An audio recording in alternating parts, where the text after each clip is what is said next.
저는 27세 주부 캐롤라인입니다. 저와 동갑인 남편 루카스와 결혼한 지 2년이 되었습니다. 결혼 후 바로 짓기 시작한 집으로 드디어 이사를 하게 되었고 생활이 조금 안정되었습니다. 루카스 그리고 직장에서 만났는데 운이 좋게도 야근이 거의 없는 좋은 회사에서 일하게 되어서 처음 연애를 시작했을 때 서로를 위한 시간이 많았고 꽤 빨리 동거했고 3년 후에 결혼했습니다. 우리의 계획은 아이를 갖는 것이었습니다. 우리가 새 집에 정착한 후 나는 직장을 그만두고 가사에만 전념하기로 했습니다. 나는 삶이 더 편해질 것이라고 생각했지만 루카스는 더 자주 늦게까지 일하기 시작했습니다. 나는 그에게 무슨 일인지 물었고 그는 회사에서 문제를 처리하고 있다고 말했습니다. 다양한 고객 그를 돕기 위해 최근에 그가 더 스트레스를 받고 있다는 것을 알았습니다. 집에 오면 그가 즐길 수 있는 식사까지 모든 것이 준비되어 있는지 확인했지만 그의 태도는 점점 더 나빠지기 시작했습니다.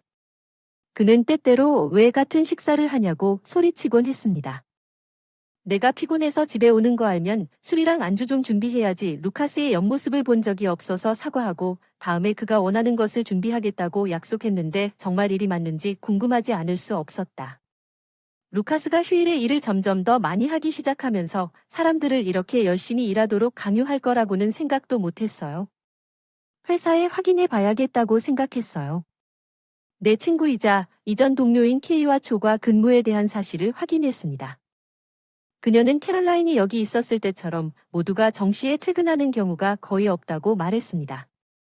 직장에서 루커스와 아무것도 바뀌지 않은 것 같았고 그 이후로 점점 더 혼란스러워졌습니다.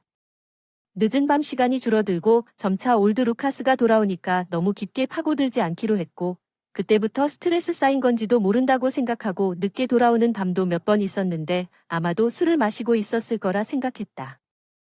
스트레스 풀려고 큰일 내지 않기로 마음먹고 평소대로 집에 오길 기다렸는데 그 드라마에서 아빠가 아프신지 반년 만에 예후가 좋지 않아서 같이 지내볼까 고민 중이었는데 우리는 부모님 집 근처에 살았기 때문에 학생이었을 때 엄마를 잃었고 아버지께서 내 대학 교육에 자금을 지원해 주신 이후로 나와 아버지뿐이었고 항상 아버지의 지원을 받고 싶었고 정말 감사했습니다. 그의 마지막 날을 함께 보내기로 했습니다. 나는 루카스와 논의하기로 결정했습니다.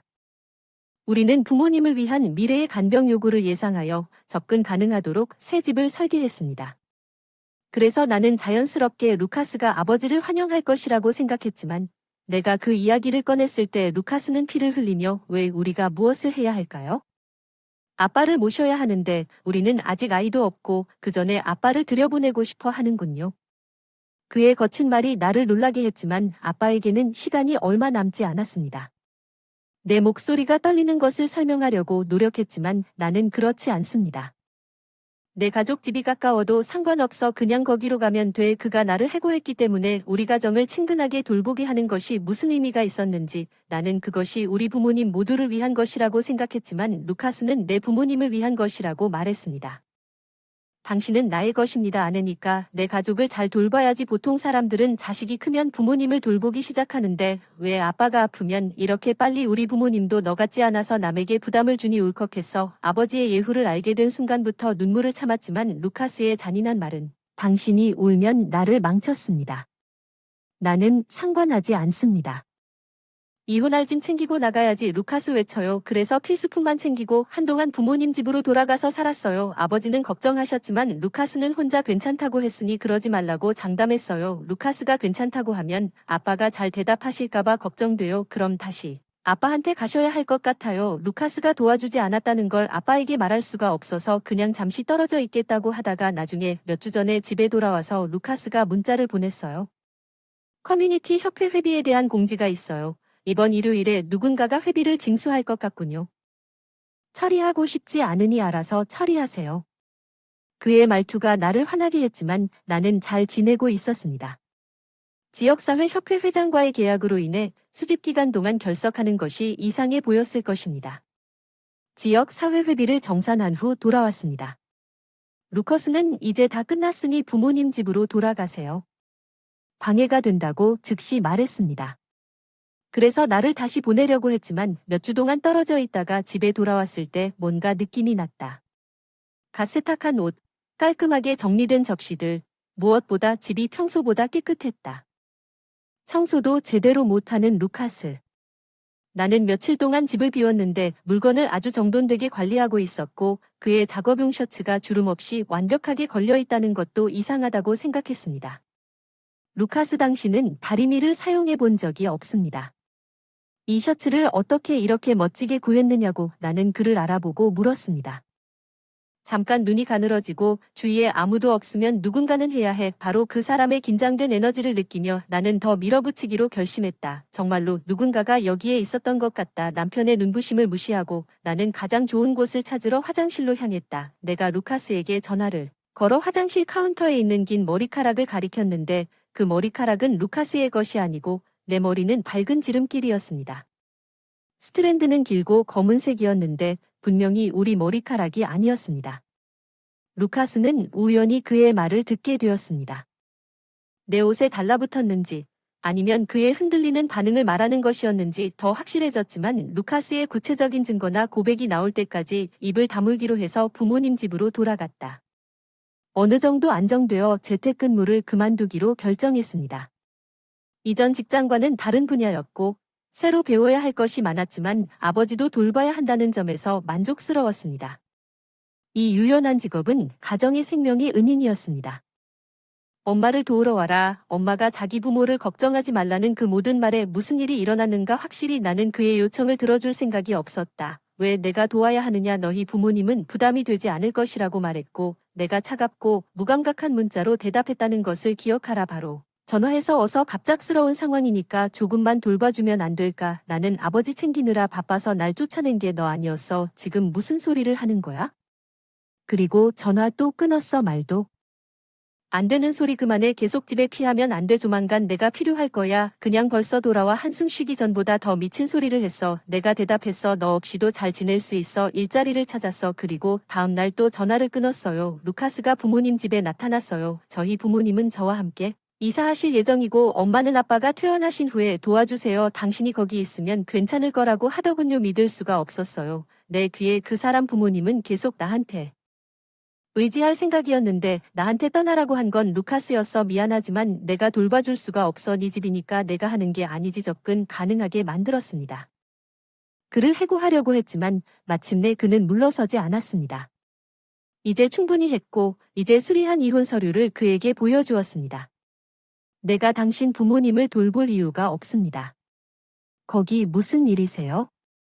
부모님을 돌보느니 차라리 이혼하겠어요. 그는 소리쳤습니다.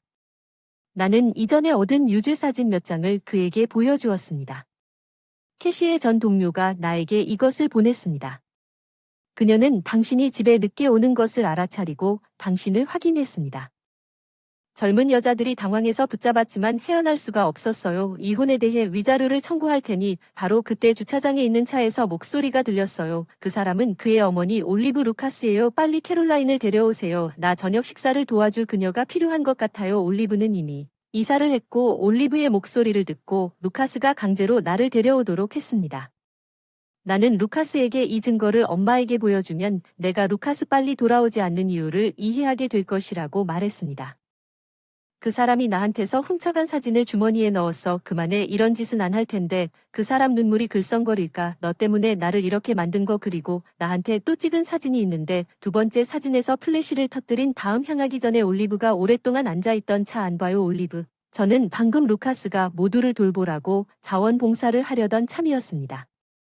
분명히 말씀드리자면 저는 그 역할에 적합하지 않습니다. 올리브가 내 말투에 짜증을 냈어요. 당신의 태도는 어떻습니까? 내 아들의 아내니까 가족 일을 돕는 걸 거부할 수는 없지. 나는 루카스에게 뾰족한 표정을 지었다. 루카스는 내가 그의 불륜을 폭로할지도 모른다고 생각하면서 상황을 진정시키기 시작했다. 엄마 캐롤라인은 바쁜 것 같아. 일단 집에 가자. 올리브는 만족하지 못했다. 루카스는 너였어. 부모님 집에 머물기 위해 떠난 그녀가 얼마나 끔찍한 아내인지 말이에요. 무슨 일이 있었나요? 내가 한숨을 쉬었다는 말을 듣고 왜 여기서 유일한 나쁜 사람입니까? 루커스는 위험을 감지하고 운전석에 타려고 했지만 그냥 집에 가자. 올리브는 물러서지 마세요. 캐롤라인 당신도 와야 해요. 도와주지 않으면 누가 그럴 수 없겠어요. 나는 이혼 신청을 할 계획이라고 말하고 집으로 돌아가기 시작했습니다. 나는 나를 말리려고 차에서 내렸습니다. 무슨 소리야? 그렇게 이기적이야? 이기적인 사람이 내 아들이야. 증거로 이 사진들을 제출하고 배상을 요구할 거야. 트랙에 올리브를 썼다는 걸 보여줘서 루카스가 올리브에서 급히 사진을 훔쳤는데 피해가 발생했습니다.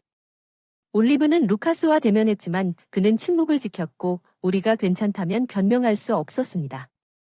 떠나십시오. 나는 말하고 나중에 내 집으로 들어갔습니다. 루카스는 사과했지만 나는 그를 용서하지 않고 소송을 제기하는 중입니다. 이혼 사실은 루카스의 형이 부모님을 돌봐야 하는데 자신의 불륜으로 인해 아내와 이혼하고 불륜 상대와 사라진 듯 형처럼 둘 다 사기꾼이고 한심할 뿐입니다. 루카스의 부모님이 돌변한 것 같습니다. 동생을 대신해 루카스와 나에게 도움을 청했지만 결국 역시 뜻대로 되지 않았다. 결국 루카스는 부모님을 돌볼 수 없어 시설에 맡기기로 결정했다. 단지 다루기가 힘들어서가 아니었다.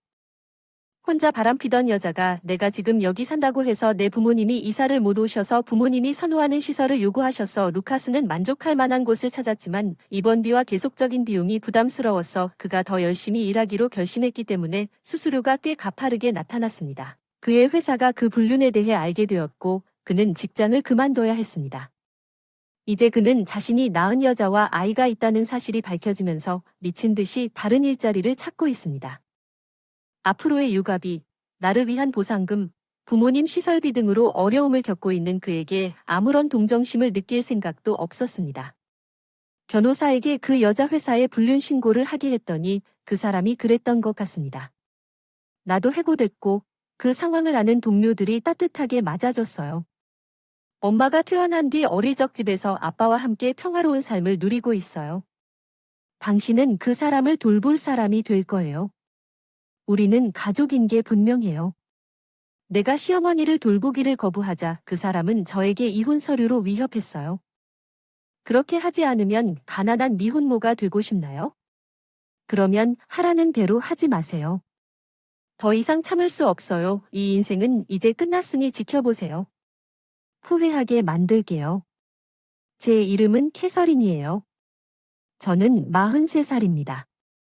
남편 밥과 함께 살고 있어요. 그리고 우리 고등학생 딸 에머는 바브의 월급과 가족을 부양하기 위해 내가 하는 아르바이트로 생활하고 있습니다. 우리는 어떤 수단으로든 부자는 아니지만 합리적으로 좋은 삶을 살고 있습니다. 그러다 어느 날 최악의 일이 일어났습니다. 캐서린이 보이는군요. 엄마가 쓰러져서 병원에 실려간 것처럼 너희 엄마 우리 시어머니는 집에 혼자 계시는데 나이에 비해 불이야 쇼핑을 하다가 사고가 나서 지금은 집에 있어야 하는 것 같아. 당분간은 병원에 가세요. 어쨌든 생명에는 위험하지 않아서 다행이에요. 내일 병원에 가서 확인해 볼게요. 알겠습니다. 잘 지내요? 안 오나요? 왜 그럴까요? 알겠습니다. 혼자 갈게요. 부디 안부 전해주세요. 네 엄마. 내가 병원에 있는 시어머니를 방문하지 않는 이유는 내가 시어머니와의 관계를 끊었기 때문이다. 나는 밥과 결혼한 지 20년이 됐다. 시어머니는 나를 미워했고 당신은 정말 비효율적이에요. 그렇지 않나요? 캐서린 당신은 내 아들에게 적합하지 않아요. 그 사람에게 더 좋은 아내가 있었으면 좋겠어요. 당신이 이렇게 쓸모없을 거라고는 상상도 못했어요. 시어머니가 내 영혼을 괴롭게 해서 내가 뭘 해도 늘 며느리는 쓸모가 없어 불쌍한 밥 등등 만날 때마다 불평이 많았지만 며느리 때문에 끝까지 버텼다. 우리 집 법은 유난히 여유로웠어요. 딸이 그림책을 들고 달려왔어요. 할머니, 엠마가 책을 건넨 순간 이걸 읽어보실 수 있나요? 시어머니가 책을 쓰러뜨리고 엠마에게 던졌어요. 더러운 손으로 저를 만지지 마세요. 너처럼 매력없는 손자는 필요 없어. 엠마는 할머니의 큰 목소리에 깜짝 놀라 울기 시작했다. 할머니는 무섭다. 할머니가 너무 슬퍼서 흐느껴 울고 심지어 내 손자에게 소리 지르는 모습을 보니 마음이 아팠다. 어린 딸 난 한계에 다다랐어. 어이 시어머니. 뭐 하는 거야? 달려가 봤는데 시어머니는 뉘우치는 기색 없이 오히려 왈칵 딸 탓이야. 농담하는 거야. 내가 무슨 짓을 했는지 봤는데 엠마의 책을 그녀 손에서 떨어뜨린 거 아니냐? 그녀는 더러운 손으로 나를 만지려고 했어. 문제가 있니? 더러운 손에 이런 짓을 할 거라면 어떻게 말할 수 있니? 딸은 이제 우리 집에 오지 마. 응 나한테 뻔뻔하게 굴지 마. 난 너 따위 신경 안 써. 난 방금 밥을 만나러 왔는데 이곳도 내 집이고 엠마는 이런 식으로.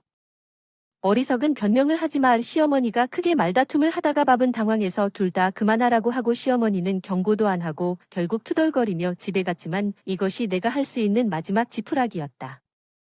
더 이상 내 엄마를 상대하지 마. 난 내가 나를 변호하지 않는 게 질렸어. 그리고 에머는 내가 밥이 또 당황하기 시작했다고 말했을 때 이혼하자. 잠깐만. 우리 엄마가 다루기 힘든 것 같아도 나는 아무 말도 할 수 없었다. 오늘 너무 갑작스러웠으니까 난 내 편이야. 캐서린과 엠마. 사람들은 원하는 건 뭐든 말할 수 있지만 내가 행동하지 않으면 어차피 아무 의미도 없고 더 이상 참을 수 없어. 남편이 제안을 했어. 알았어. 너라면 캐서린. 엄마랑 인연을 끊어도 상관은 없지만 제발 이혼하지 말라고 빌고 싶었어요. 이렇게 믿을 수 없는 남편과 앞으로 우리가 인연을 끊더라도 앞으로 무슨 이득이 있을까요? 정말 피할 수 있을까요? 남편의 어머니와의 어떤 상호작용도 결국 내가 이혼을 하지 않은 이유는 우리 딸 때문이었습니다. 우리 딸은 아버지를 사랑하고 아버지는 우리 어린 딸을 데려가기 위해 그녀와 함께 있을 때 착하고 자상한 아빠입니다. 지금은 아버지가 안 맞을 것 같아 시어머니와 인연을 끊는다는 조건으로 이혼을 보류하기로 했으나 혹시 무슨 일이 생기면 관대하지 않을게요. 알겠습니다. 엄마한테도 얘기해서 합의를 했고 시어머니와도 인연을 끊었습니다. 10년 후 화해의 조건으로 딸이 할머니를 다시는 만나지 못하게 하겠다는 것을 잊을 수 없습니다. 시어머니가 방문하러 갔는데 솔직히 말도 안 돼요. 시어머니에게 무슨 일이 일어나는지는 제가 알바가 아니거든요. 며칠 후 남편이 진지한 표정으로 나에게 왔습니다. 캐서린 필요해요. 뭔데? 내 질문에 남편이 어색한 표정을 지었다. 엄마 얘기야. 퇴원 후 돌봄이 필요할 것 같은데 시설에 가면 비용이 많이 들 테니 우리가 돌봐야겠다는 생각이 들었다. 아, 그거 인상적이네요. 행운을 빕니다. 아니, 난 아니고 당신이 무슨 말을 하는 거지? 당신은 심각하지 않은 것에 대해 당신은 우리 어머니가 나쁜 방향으로 가고 있다는 것을 알고 있죠. 캐서린, 그래서 당신도 알고 있듯이 나는 당신 어머니와의 모든 관계를 끊었습니다. 그렇죠. 그는 부당한 기대를 피하기 위해 이것이 내 이해를 넘어서는 일이라고 제안했다는 사실까지 침묵했습니다. 나는 그를 위해 분명히 설명했습니다. 나도 직업이 있고 당신의 어머니를 돌보는 책임을 내가 맡을 수는 없습니다. 하지만 당신은 파트타임으로 일하고 있잖아요. 당연히 우리 어머니를 돌볼 시간을 찾을 수 있을 거예요. 그렇게 생각한다면 그냥 상사에게 풀타임으로 바꾸는 것에 대해 얘기해 볼게요. 질질 끌 필요가 없었을 텐데요. 대화 내용은 변함이 없고 그 소심한 태도는 나만 짜증나게 할 것 같은데 무슨 말을 하고 싶은 표정이었는데 다음날 자연스럽게 무시했다. 병원에 있는 엄마한테 전화하니까 실례한다. 캐서린. 도대체 시어머니를 돌보기를 거부하는 게 무슨 생각이냐? 그래, 난 거부했어. 문제가 있니?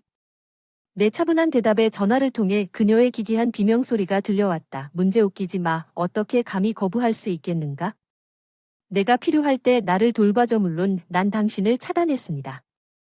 당신은 더 이상 나에게 시어머니도 아니라는 것을 기억하십시오. 나는 당신을 돌보는데 도움을 주고 싶지 않습니다. 방금 무슨 말을 했는지, 어떻게 감히 당신이 건방진 아이는 솔직하게 거절하는 것을 절대로 용납하지 않을 것입니다.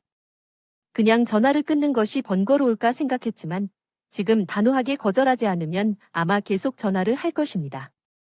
오늘은 이 문제를 해결할 각오가 되어 있었기 때문에 직면했습니다. 시어머니와 내가 왜 먼저 당신을 잘라냈는지 기억하시나요? 시어머니, 무슨 말인가요? 제가 뭔가 잘못했다는 뜻인가요? 교활한 괴롭힘과 지독한 태도 때문에 이미 잊어버린 건가요? 내 딸에 대해 내 남편도 이 결정에 동의했습니다. 안녕, 잠깐만요. 더 이상 논의하지 않고 통화를 종료하고 며칠 후 즉시 그녀의 전화번호를 차단했습니다. 바브은 이 주제를 다시 언급하려고 했습니다. 안녕, 우리 엄마에 대해 또 나는 숨길 수 없었습니다. 내가 대답했을 때 짜증이 났으므로 우리는 분명합니다. 시어머니에게 무슨 일이 일어나더라도 나는 시어머니에 대해 전혀 동정심이 없습니다. 나는 예기치 않게 제대로 돌보지 않겠다고 계속해서 말했습니다.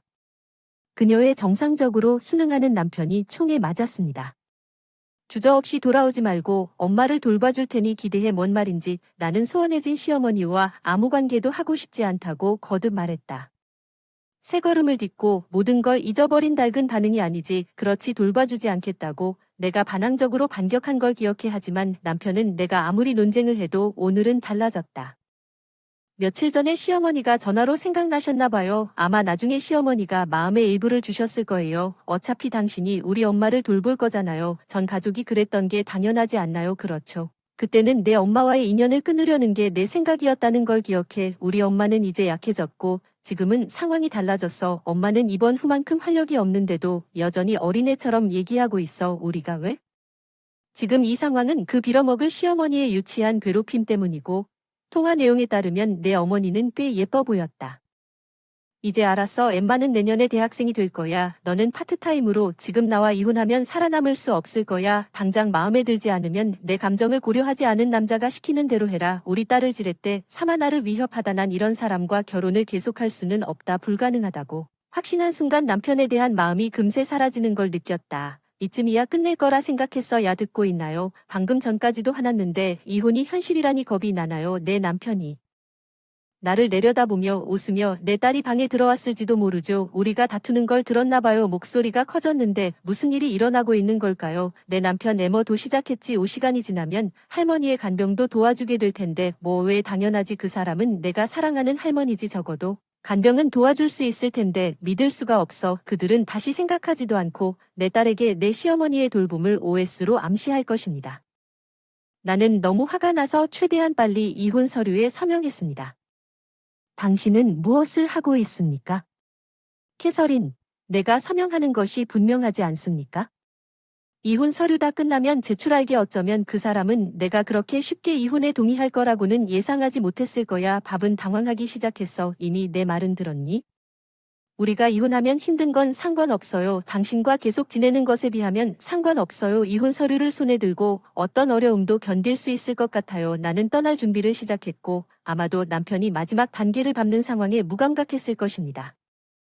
그 순간 우리 딸은 다시 볼 수 없었어. 운이 좋았어. 조용히 듣고 있던 엠마가 무슨 말을 하는 거야? 나 엄마랑 같이 갈 거야. 엠마 말에 밥은 멍하니 서 있었다. 엄마 따라오면 무슨 말을 하는 거야? 캐서린, 넌 힘든 일만 겪게 될 거야. 난 상관없어. 아빠와 함께 있는 것보다 낫지. 난 절대 할머니를 모시고 싶지 않아. 그렇지 맞아. 내 딸은 시어머니가 과거에 한 일을 잊지 않았어. 엄마를 괴롭히는 할머니가 정말 미워요. 나도 역겨워요. 아빠가 엄마를 도와주지 않아서 돈은 관심 없어요. 엄마랑 살 거예요. 딸 말에 이루 말할 수 없는 감정이 솟아오릅니다. 나는 그녀가 나와 함께 오기를 바랐지만 그녀가 그것을 그렇게 많이 생각할 것이라고는 상상도 못했습니다. 남편은 매우 한심해 보였고 우리에게 머물도록 설득하기 시작했습니다. 주 두 사람이 없으면 누가 돌볼 것인지 잠시만 기다리십시오. 집안일은 아빠가 직접 해보는 게 어때요? 아빠, 제 딸이 희죽희죽 웃으며 대답했어요. 할머니는 알아서 하세요. 집안일은 혼자서 다 하세요. 그건 불가능해요. 저는 직업이 있으니 엄마는 하우스 투어를 하고 있고 당신은 그녀가 할머니를 돌보기를 원하고 당신이 하지 않을 일을 다른 사람들이 스스로 하기를 기대하는 것은 말도 안 되는 일이므로 내 딸이 남편에게 철저한 혀를 주었습니다. 레시는 그를 완전히 놀라게 만들었고 결국 그는 평소의 전술에 의지했습니다. 우리를 잘 이겨내려고 울고 있는데 왜 이렇게 나를 비난하는 걸까? 간병인에게 조금만 도움을 청하는 것뿐이다. 때론 그냥 지나칠 수도 있었지만 내 딸도 나도 그런 인내심을 갖고 있지 않다. 울고 있는 남편 어쩔 수 없이 고개를 저으며 가보자. 엄마 어서 짐꾸리. 자. 딸과 나는 각자 짐을 꾸려 이혼 서류를 들고 집을 나갔다. 남편은 마지막까지 말리느라 계속 울었다. 순간 당연하지만 우리는 완전히 무시했고 시청에 이혼 서류를 제출했고 이혼이 확정됐다. 딸과 나는 잠시 부모님 집에서 살기로 했다. 우리 가족은 지금 꽃가게를 운영하고 있다. 나는 일하고 있다. 아르바이트로 가족 꽃가게 일을 도와 딸의 대학 등록금을 마련하려고. 남편이 그 후에도 집요하게 연락해요. 엄마가 저에게 물건을 던지고 있어요. 도와주세요. 더 이상 혼자서는 감당할 수 없어요. 제발 와주세요. 그 사람이 너무 짜증나서 연락을 차단했어요. 성질 급한 시어머니와 매일 같이 생활하는 게 꽤 힘드실 텐데 남편이 밤낮으로 잠도 못 자고 시어머니를 보살펴야 하는 것 같더라고요. 근무시간 단축으로 이사했는데 월급이 거의 모자랄 것 같아요. 이렇게 될 줄 알았더라면 시어머니를 시설에 보내기 위해 무슨 짓이라도 했어야 했는데 뭐에 대해 얘기하기엔 너무 늦었어요. 남편이 간병에 소란을 피우는 덕분에 지금이라도 했어야 했는데 요즘 딸과 함께 보낼 수 있게 됐다는 점은 앞으로는 남편에게 감사해야 할 것 같다. 사랑하는 가족과 함께 하루하루를 살아가고 싶다. 그녀는 별 시간이 다가오자 또 늦게 달려간다. 나는 빈 의자를 바라보며 곰곰이 생각했다. 내 동료들도 좌절한 표정을 지었다. 결국 그 자리의 주인은 우리가 영업을 시작한 지 1시간쯤 뒤에 나타났다. 내 이름은 케이시이다. 나는 48세이다. 10세 회사원 저는 남편 스카트과 두 자녀와 함께 살고 있습니다. 제 아이들은 고등학교와 중학교에 다니고 있어 이제 꽤 독립적이어서 일에 집중할 수 있습니다. 스카트는 최근 친구들과 사업을 시작했습니다. 힘든 것 같아요. 그 사람은 전보다 더 행복해졌어요. 저는 이 중소회사에서 꽤 오랫동안 회계 일을 했고 아르바이트 직원들과도 잘 지내고 있어요. 그런데 신입사원인 프랜시스라는 사람과 문제가 있어요. 그 사람은 내 나이의 절반인 24살이에요. 우리 전무이사 딸이 분명 족벌주의의 산물이겠지. 처음에는 회사가 작아서 이런 일이 일어난다는 것도 개의치 않았는데 전무이사의 딸이 회사에 합류한다는 소식을 들었을 때 그냥 그렇구나 싶었는데 프랜시스는 실제 업무는 우리가 개인 사정으로 파트타임을 떠난 후 그녀가 회계부서에 배정되었습니다. 나는 대부분 혼자서 일을 처리하고 있었고 프란시스에게 자격증이 있다는 이야기를 들었기 때문에 그녀가 내 부담을 덜어줄 것이라고 생각했습니다. 틀렸어. 첫 만남부터 혼자 일하는 게 낫겠다. 내가 그녀에게 인사했을 때 그녀는 정말 만나서 반갑다고 했고 이모는 깜짝 놀랐다.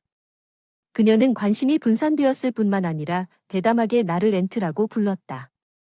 전무님을 처음 만났을 때 그냥 웃는 얼굴로 지켜봤는데 우리 애들이 그런 식으로 행동해도 상관없을 것 같아요. 필요할 때 나는 그가 그의 딸에게 그렇게 관대하다는 것을 전혀 몰랐습니다.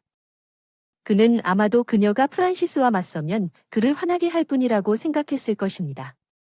그래서 나는 속으로 한숨을 쉬었지만 나는 입을 다물었습니다.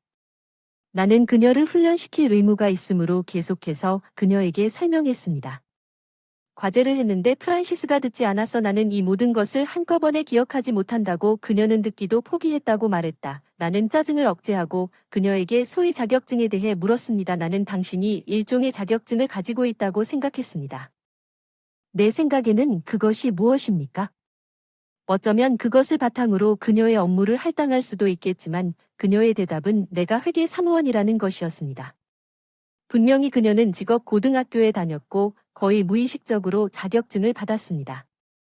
그녀는 회계사 기술자가 되기 위해 여러 번 시도했지만 실패했습니다. 그녀는 정말 그렇다고 말했습니다. 회계부에 그런 사람이 있으면 괜찮아요. 하지만 저는 프란시스가 합류한 지 한 달이 지나도 제 일에 집중하면서 그녀를 교육하기 위해 최선을 다했습니다. 그녀의 태도는 변함이 없었고 여전히 정확하게는 업무를 제대로 수행하지 못했습니다. 나는 그녀에게 같은 것을 반복해서 가르쳤지만 그녀는 메모조차 하지 않았기 때문에 기억할 의도가 없는 것 같았습니다. 다른 직원들도 프란시스가 그녀에게 요청한 작업을 수행하지 않을 것이라고 불평하고 있었기 때문에 더욱 답답했습니다. 내가 수년간 근무했음에도 불구하고 그녀는 나와 같은 급여를 받고 있었고 또 한 달이 지났고 프랜시스는 거의 또는 전혀 개선되지 않은 모습을 보였습니다. 어느 날 그녀는 시작 시간에 나타나지 않았습니다. 나는 그녀에게 휴대폰으로 전화를 걸었지만 전무이사는 대답을 하지 않았습니다. 고객을 만나러 나갔고 아직 사무실에 도착하지 않아서 1시간 후에 모두가 걱정했습니다. 프란시스가 마침내 아무 일도 일어나지 않은 것처럼 나타났습니다. 무슨 일이 있었나요?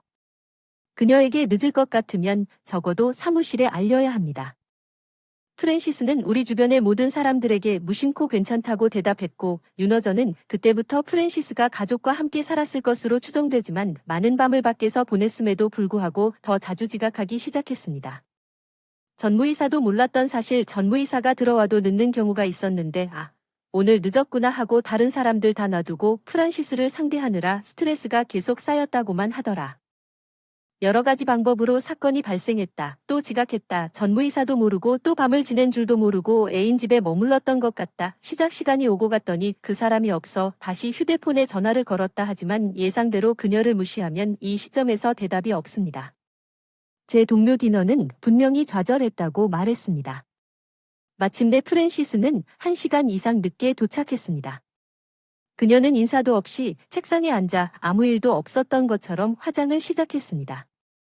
그녀는 신경 쓰지 않는 것 같았고 결국 내가 말해야 했어요. 프란시스, 이건 정말 안 괜찮아. 그녀는 나를 의아해하며 그들은 무슨 일인지 모르는 것 같았습니다. 당신은 늦게 들어와 인사도 안 하고 바로 그때 화장을 하기 시작했습니다. 전무이사는 책상으로 돌아갔지만 나는 계속했다. 늦을 것 같으면 전화하라고 전에 말했잖아. 24살 어른에게 이런 말을 하는 게 우스꽝스러웠다는 걸 기억해? 프란시스가 어린아이를 꾸짖는 것 같았어. 부르퉁에 진짜 어린애처럼 굴어 마지막으로 한 말은 늦었을 때 사과하는 게 예의 아니냐는 전무이사가 나에게 들이닥치며 얼굴을 일그러뜨리고 화를 내며 나에게 소리를 질렀다. 이 무례한 새끼야. 내가 누구라고 생각하느냐?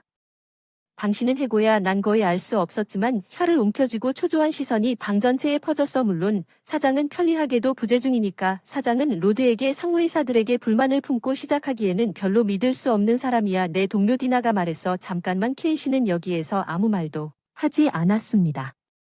디나의 말은 전무가 아니라 디나에게 소리쳤다. 너 말대꾸하고 너도 해고야. 더 이상 참지 못하고 전무이사를 노려보내. 이거 진심이냐? 데나가 노려보며 둘 다 선언했다. 우리 중 해고하고 당장 나가라고 하더군요. 그 순간 사장이 돌아왔는데 어리둥절한 표정만 지을 뿐입니다. 사장과 상무는 친인척인데 왠지 사장이 반대하지 못하니 지긋지긋한 데나와 저는 짐을 꾸리고 떠났습니다. 숨 좀 돌리려고 카페에 들렀는데 그 사람 무슨 문제야. 일이 피곤하긴 했지만 이대로 그만둘 필요는 없을 것 같아서 디나가 아직도 화를 내며 말했지. 정말 우리는 회사를 그만둘 생각을 하게 돼서 프랜시스가 도착한 이후로 당신이 나 때문에 해고되었다는 사실이 안타깝습니다. 그게 내 가장 큰 걱정거리였습니다. 제가 말하지 않았다면 디너는 해고되지 않았을 것입니다. 디너는 괜찮다고 안심시켰습니다. 풀타임으로 일하는데 지쳤기 때문에 어쩌면 이것이 기회일지도 모릅니다. 시간제 일자리를 찾으려면 당신은 어떻습니까? 케이시. 저는 사실 스카츠 컴퍼니에서 회계 시간제 일자리를 제의받았습니다. 디너는 그것이 더 나은 선택인 것 같다고 생각했고 전무이사와 프랜시스 모두 저를 정말 화나게 했습니다. 디너는 여전히 화가 났고 나는 그 사람 말에 동의했어. 우리 회사가 우리 없이 괜찮을지 궁금해. 우리 일이 아닌데. 그렇게 말했고 디나는 우리에게 다시 오라고 애원해도 마침내 정확히 미소를 지었다. 나는 그 사람들을 부당해고로 고소하고 싶지 않을 것이다. 우리 시간을 갖고 집에 돌아와서 다음에 무엇을 해야 할지 논의하기로 결정하고 스카트에게 무슨 일이 있었는지 말해주기로 했습니다. 그는 나보다 그 전무이사에게 무슨 일이 있었는지보다 더 화를 냈습니다. 나도 분노했고 내가 성공했는지 확신할 수 없었습니다. 올바른 결정이었지만 스카트의 반응은 내가 틀리지 않았다는 것을 확인시켜 주었습니다. 스카트의 말이 위로가 되었고 마침내 마음이 편해졌습니다. 그런 다음 스카츠 컴퍼니에서 회계 업무를 시작했습니다. 이미 그곳에 있던 시간제 회계사들이 더 마음이 편해졌다고 말했습니다. 이제 업무량이 가벼워지자 디너도 스카트의 회사에서 일하기 시작했습니다. 전처럼 정규직은 아니지만 파트타임으로 일하기 시작했습니다. 우리가 그 자리에서 해고되어 즉시 짐을 꾸려야 했기 때문에 퇴사 서류 작업을 할 수 없었습니다. 회사 누군가가 내 후계자 프란시스가 처리할 텐데 시간이 좀 지난 후 우리는 새로운 환경에서 활기차게 일하기 시작했습니다. 이전 회사의 전무이사로부터 전화를 받았습니다. 당신이 처리하던 회계를 이해할 수 없습니다. 사무실로 오세요. 즉시 그가 말하는 것은 내가 처리했던 고객에 대한 월별 지불 및 판매 계산에 실패했기 때문일 수 있습니까? 게다가 우리는 아직 출국 서류도 받지 못했지만 단지 늦어서 해고되었습니다. 그들은 누구라고 생각합니까? 말할 필요도 없이 거절했는데 전무이사가 끈질기게 지금 당장 오시면 다시 고용해 드리겠습니다. 아직 다른 직업을 찾지 못하셨나요? 한숨을 쉬었습니다. 고맙습니다. 이미 직업을 바꿨습니다. 프란시스에게 가르쳤습니다. 회계에 관한 모든 것. 그녀가 그것을 얻을 수 있는지 확실하지 않지만 디너도 연락을 받았다고 말한 후 전화를 끊었습니다.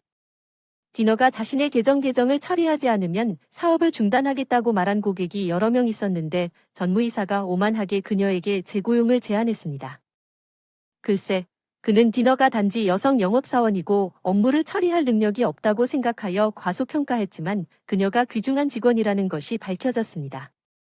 이로 인해 다시 한번 전무이사에 대한 우리의 분노가 촉발되었고 그동안 내 전화에는 이전 회사에서 걸려온 전화가 계속해서 울렸습니다. 사직에 필요한 서류는 다 챙긴 줄 알고 전화를 받았는데도 며칠 만에 100명이 넘었는데 위에서 다시 채용해주니까 빨리 오라는 말만 듣고 너무 답답해서 대나로 가기로 했어요. 전 회사에 가서 우리 마음 좀 줘라. 상무님이 드디어 돌아왔구나. 처음부터 순종적으로 돌아왔어야지. 우리는 그 사람을 만나러 온 회사에 돌아오지 않았어. 나는 웃으며 말했다. 프랜시스가 회계 권한을 처리하고 있다면 문제가 없을 것입니다. 그녀가 회계 권한을 처리하지 못한다면 그녀에게 모든 것을 가르쳤습니다. 그 책임은 그녀에게 있습니다. 당신이 그녀의 불쌍한 행동을 눈치채지 못했다면 부모와 상사 모두 실패한 것입니다. 전무이사의 행동 분노로 얼굴이 붉어졌습니다. 어떻게 감히 당신을 다시 고용하겠다고 제안까지 했는지 침착하게 대답했습니다. 그게 바로 우리가 재고용되고 싶지 않은 이유입니다.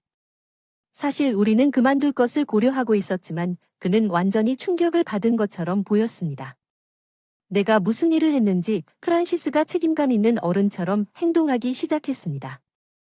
그러나 나는 족벌주의를 부정하지는 않지만 적어도 그녀가 그녀에 대한 모든 것을 들었을 때 태도를 말하는 방식으로 그녀가 제대로 일하도록 하십시오. 그녀에 대한 모든 것은 비전문적입니다. 그녀의 부모로서 이러한 문제를 해결하는 사람이 되어야 하고 우리가 지적했다는 이유만으로 우리를 해고해야 하지 않습니까? 솔직하게 말하면 말이 안 된다. 나는 해고되는 것에 대해 별로 신경 쓰지 않았다. 만약 프랜시스가 회계 업무의 유일한 사람이라면 상황이 나빠질 것이 분명했다. 전무이사는 나를 노려보았고 뛰어난 영업사원인 디너를 해고했다. 당신은 정말로 당신이 무엇을 하고 있는지 모르고 있습니다. 당신이 고객을 잃는 것도 당연합니다. 지난달에 얼마나 많은 고객을 잃었습니까? 제가 웃으며 말하자 전무이사의 얼굴이 붉어졌습니다. 저는 오늘 우리의 부당한 해고에 대해 이야기하기 위해 여기에 왔습니다. 필요한 서류도 제공해 주셔야 합니다. 저희 없이 귀하가 얼마나 어려움을 겪고 있는지 직접 확인하고 싶었습니다. 디너가 내 말을 따라 대답했습니다. 부당계약에 대해 이미 변호사와 상담했고 만약 그렇다면 합의를 고려할 의향이 있습니다. 우리 모두의 번거로움을 덜어준다. 전무가 무슨 부당해고를 폭로하는지 직원들에게 문제를 제기했다는 이유로 그 자리에서 해고됐다. 행동 이건 명백히 부당해고다. 나는 창백한 선례에 단호하게 눈을 맞추고 있다고 말한다. 이것은 당신의 해고다. 회사 아닌가요? 전무이사와의 관계는 우리와 아무 관련이 없습니다. 100통이 넘는 전화를 받는 것은 미친 짓입니다. 당신이 우리를 해고하고 이제 우리가 다시 돌아오기를 원한다고 생각하지 않습니까? 대통령이 더 창백해 보일 뿐이라는 말을 들을 수도 있을 것 같습니다.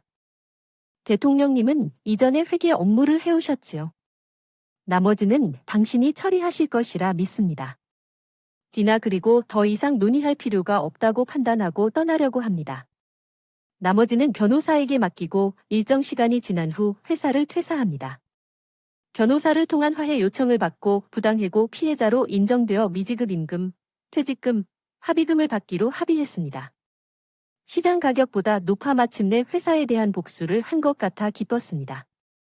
디너와 저는 갑자기 일부를 떠난 후 개인 번호를 제공했기 때문에 외출 중에 때때로 고객으로부터 긴급 전화를 받곤 했습니다. 우리를 확인하기 위해 전화를 했습니다. 저는 그들에게 상황을 말했고 우리가 부당하게 해고되었다고 말했습니다. 긴밀한 업계에 소문이 빠르게 퍼졌습니다. 대부분의 디너 고객은 그녀가 그만두자 떠났고 전 동료 직원이 계속 떠난 것에 따르면 회사의 사업이 절반으로 줄어들었을 것입니다.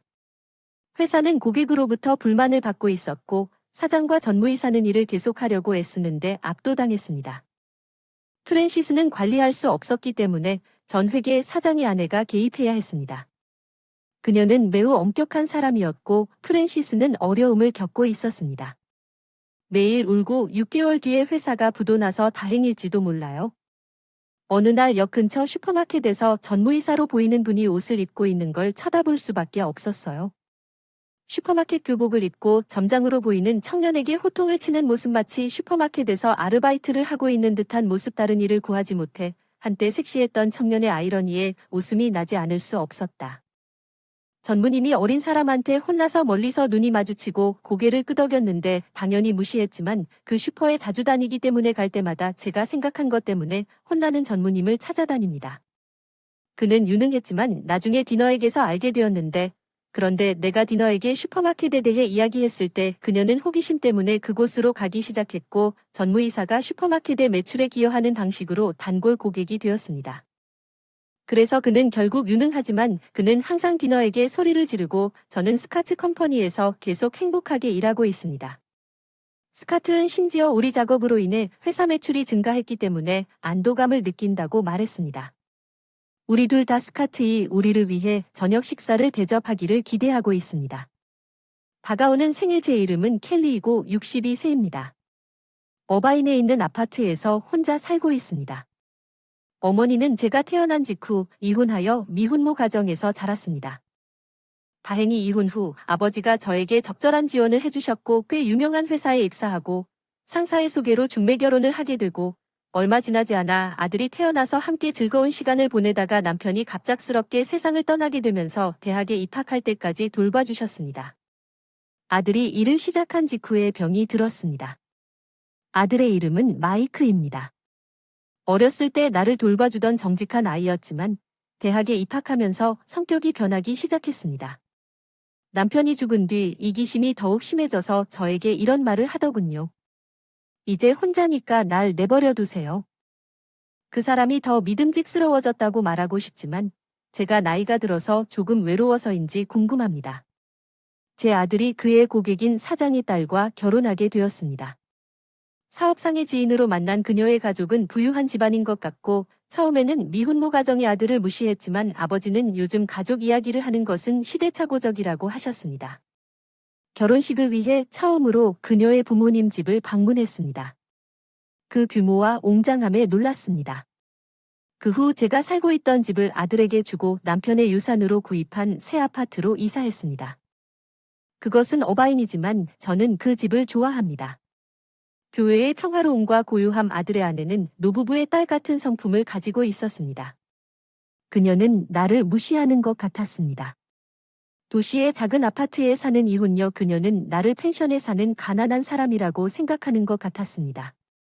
무례하게 굴려는 의도는 아니지만 질문 하나 해도 될까요?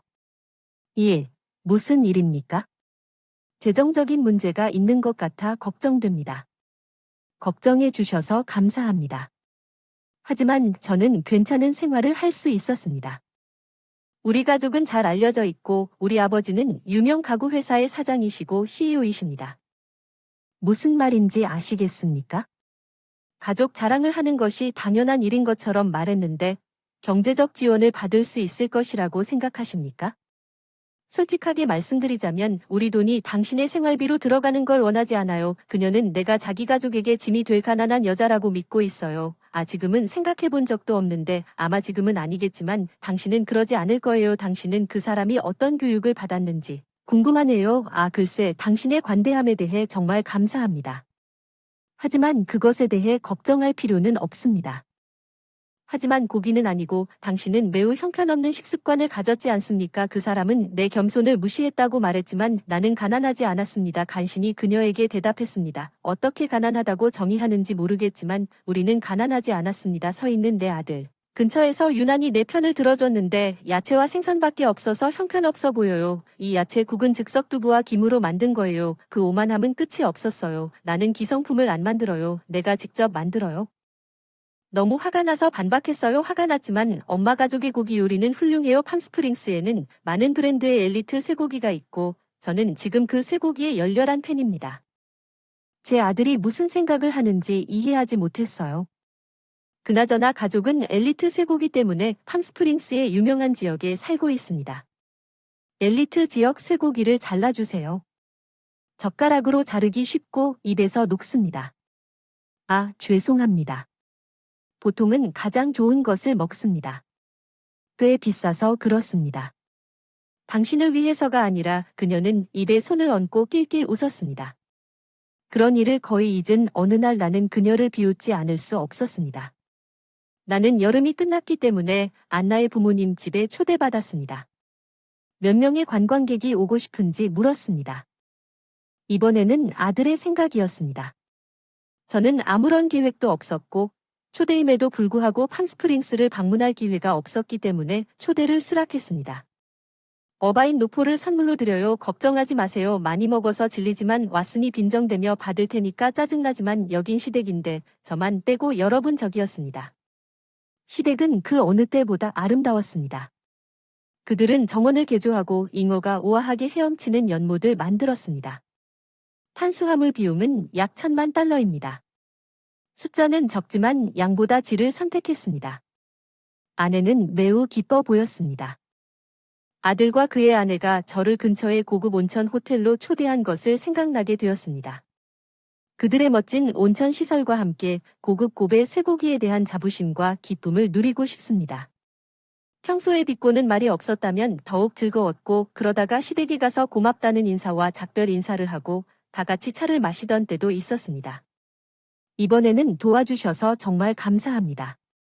당신 덕분에 온천과 맛있는 음식을 즐길 수 있었습니다. 감사 인사가 끔찍한 상황으로 바뀌었습니다. 아내가 전투를 준비하고 있는 것 같아서 감사할 필요가 없습니다.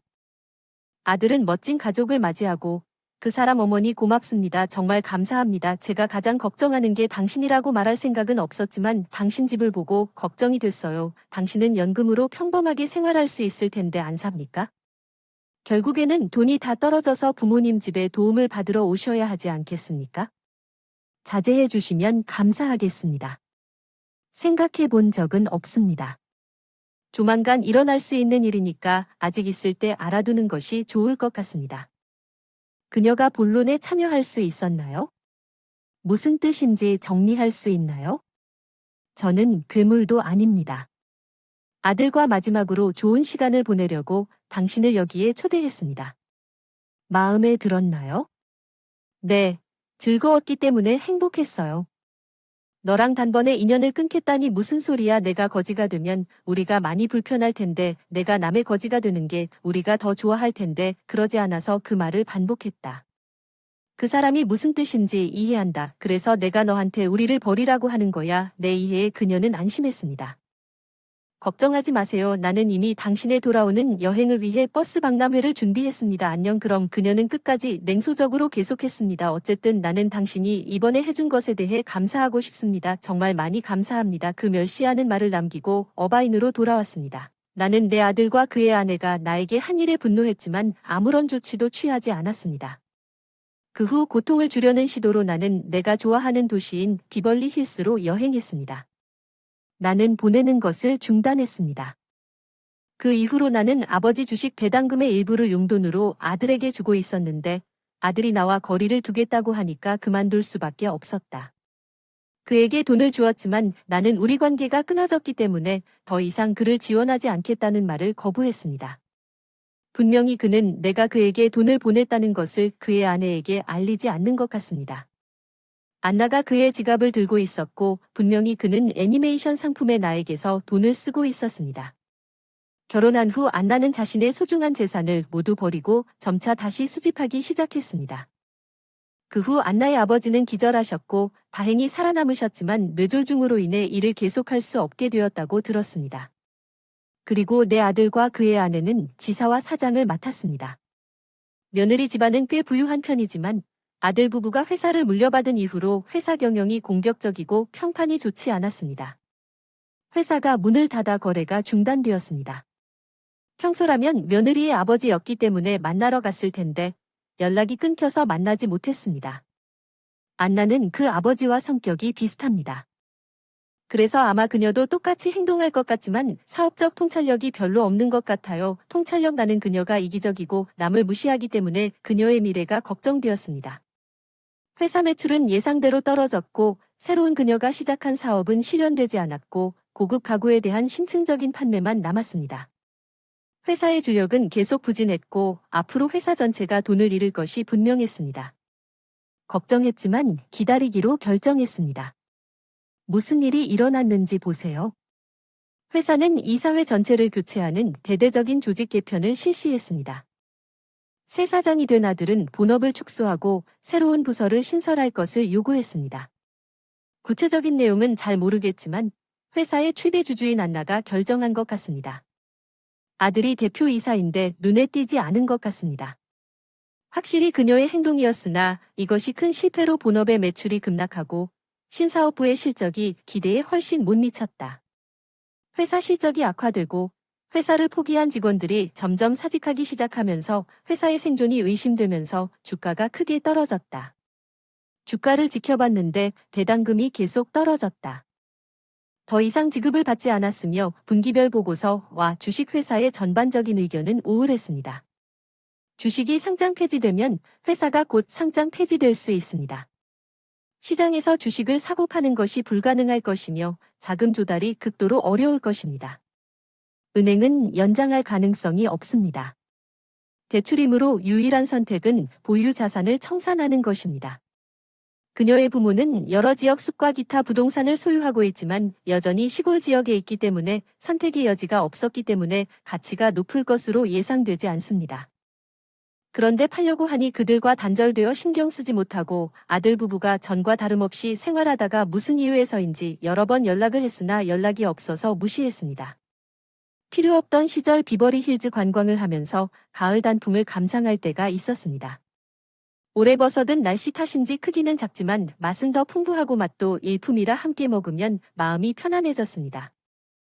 비벌리 힐즈를 즐기던 중 밖에 보이는 알록달록한 단풍 풍경, 가을 풍경과 음식 직원분한테 전화가 왔는데 만나러 손님이 오셨네요. 약속도 없고 아는 사람이 몇 명밖에 없어요. 지금 비버리 힐즈에 있어요. 방문자 이름이 뭐죠? 네, 스미스. 그 사람 이름은 애나 스미스예요. 잠시 말을 멈췄다가 바로 생각났어요. 그 사람을 알지만 어떤 이유에서인지 우리는 서로 휴식을 취하고 있는 중이에요. 떠나라고 해주세요. 네, 그녀는 당신을 매우 보고 싶어 합니다. 그녀는 심지어 무릎을 꿇기도 했습니다.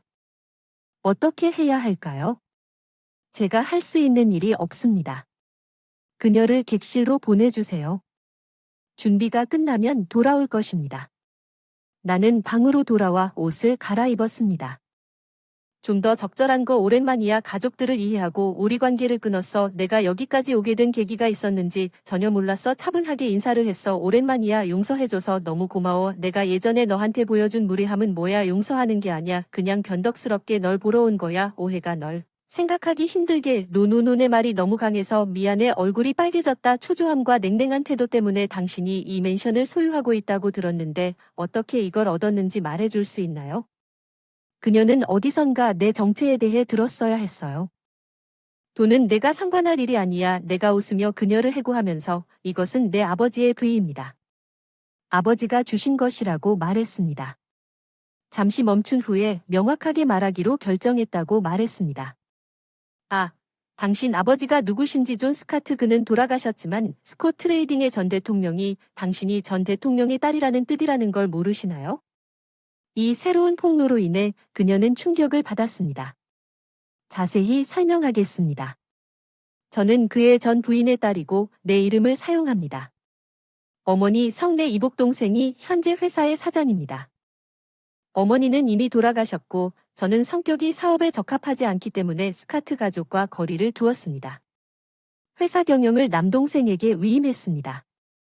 조용히 살고 싶었습니다. 그래서 나는 평생 동안 아버지의 승급금으로 회사 주식의 일부를 받았고 이 집을 얻었습니다. 그녀는 이해해 주었던 것 같습니다. 경험이 부족한 주식 중개인으로서 현재 재정 상황에 대해 말씀드리겠습니다.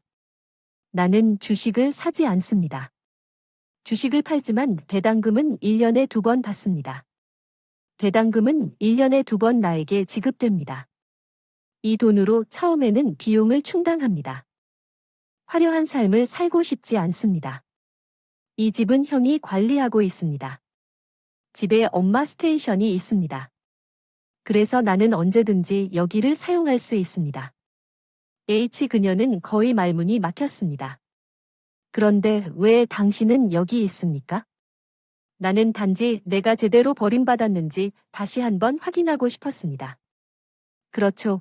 당신도 우리 가족 사업이 어려움을 겪고 있다는 것을 알고 계시고 당신이 그러기를 바랐습니다.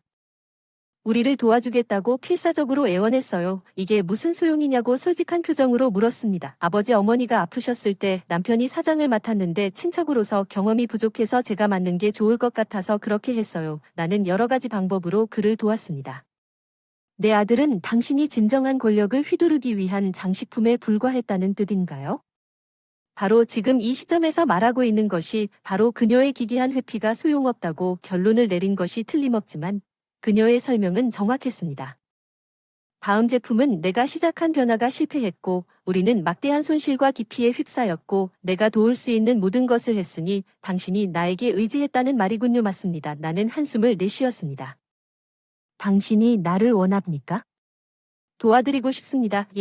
제가 도와드리고 싶습니다. 당신이 지금 정확히 무슨 말과 행동을 하고 있는지 물어보면 제가 당신에게 폐가 되기 때문에 당신이 저를 당신 가족으로부터 고립시킬 것이라고 나에게 말한 것을 기억합니까? 구걸하면 귀찮을 거라고. 세상 구걸이라고 알려진 돈 때문이야. 맞아. 내가 거절할 미소를 그녀에게 말했어. 날 해고하고 싶지 않아. 넌 나를 형편없게 대했지. 그런데 이제 나한테 도와달라고 해서 미안하지만 그 사람이 무릎을 구부리고 턱을 바닥에 문지르면 좋겠어요. 거지 제발 가주세요. 제발 더 이상은 빌려주지 않을 테니 의지할 데도 없어요. 계속 무릎을 꿇고 옷자락이 엉망인 것도 개의치 않더군요. 제발 가주세요. 진심으로 바라요. 방문객이 떠나는 게 최선이라 그녀를 입구로 보냈고 마지막으로 그들에게 소금을 조금 뿌렸습니다. 나는 그녀에게 말했고 내 하녀 4명은 그녀를 방 밖으로 끌고 나갔고 그녀가 무릎을 꿇고 있는 동안 그녀를 일으켜 세우고 양쪽에서 붙잡았습니다.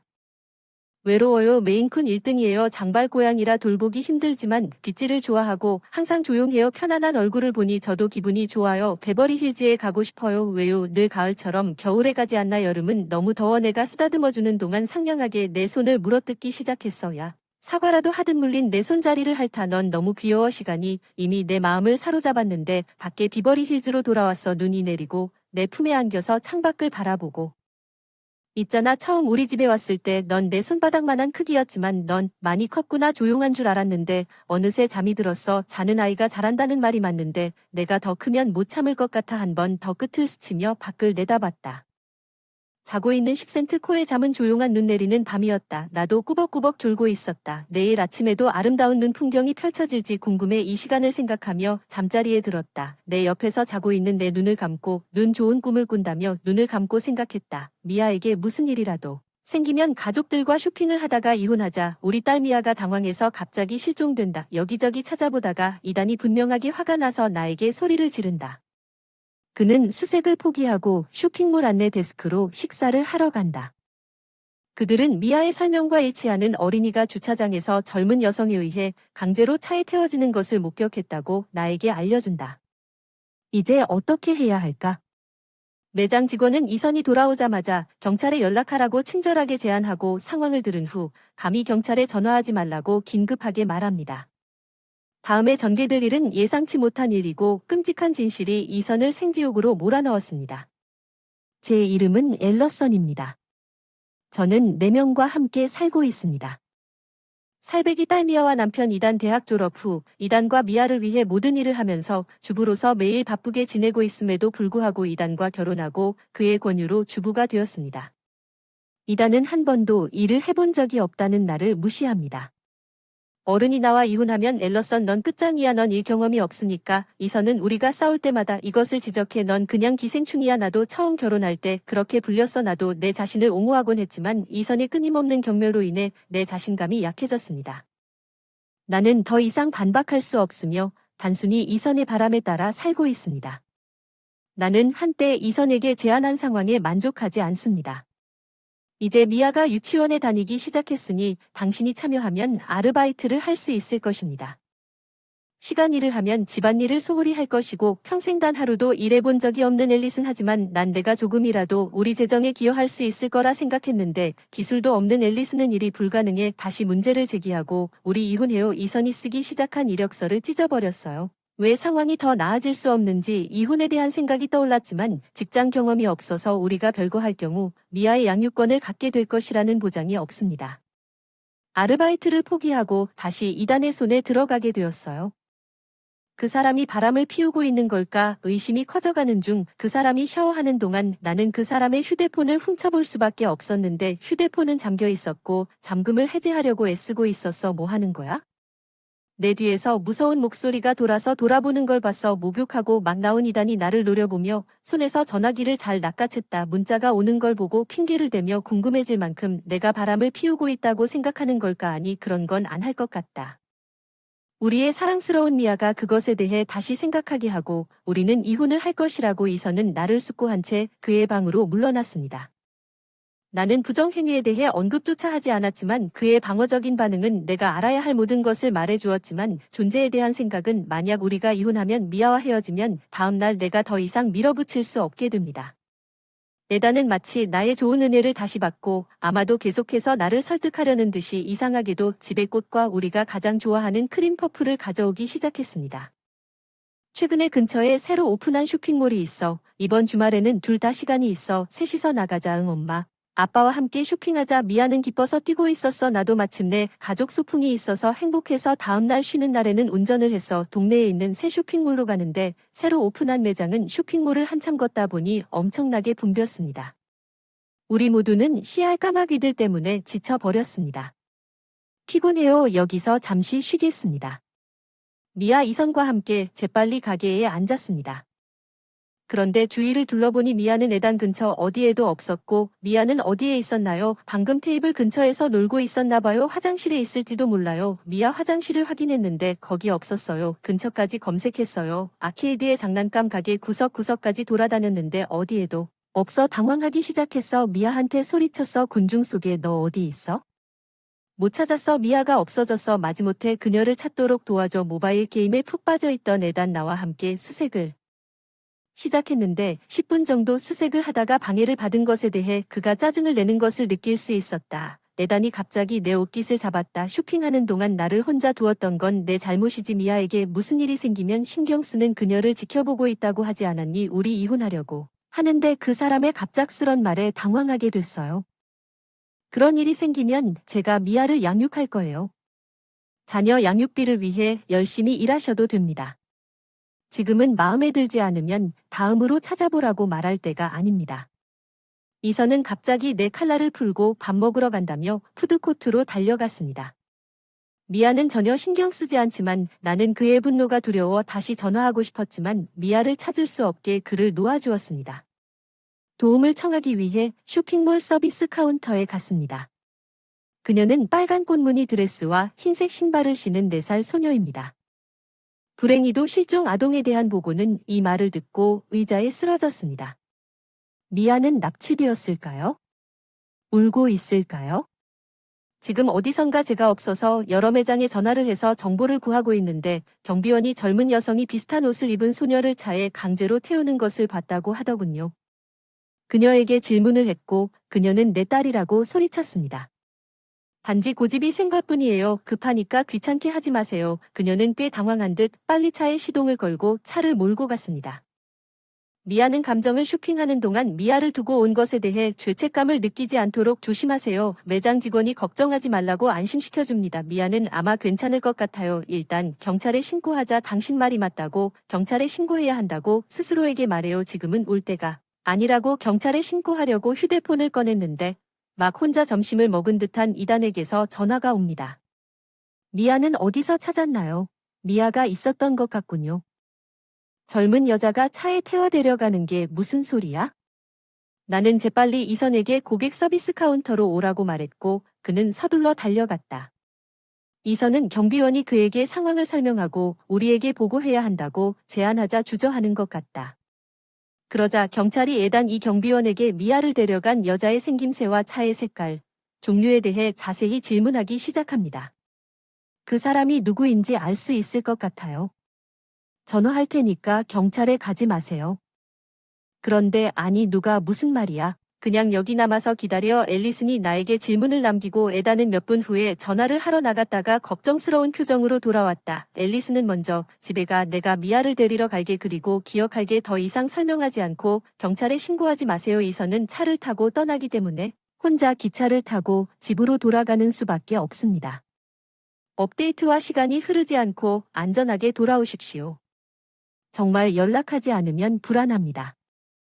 거의 2시간 후에 경찰이 에단이 자고 있는 미아를 안고 집으로 돌아옵니다. 미아 당신은 무사하고 기쁨에 압도됩니다. 나는 미아에게 달려가서 그녀를 꼭 안아줍니다. 나는 평화롭게 자고 있는 미아를 그녀의 침실로 데려갑니다. 나는 그녀가 다치지 않았는지 철저히 확인하고 다행히 다친 곳은 없어 다행이다. 드디어 미아가 돌아와서 안도감을 느꼈다고 해서 미아를 데려간 사람이 아는 사람이었어. 응 그냥 회사 사람이랑 말 섞은 거였어. 미아는 괜찮아. 그냥 놔두자. 뭐 믹싱을 제대로 설명한다는 뜻인가요?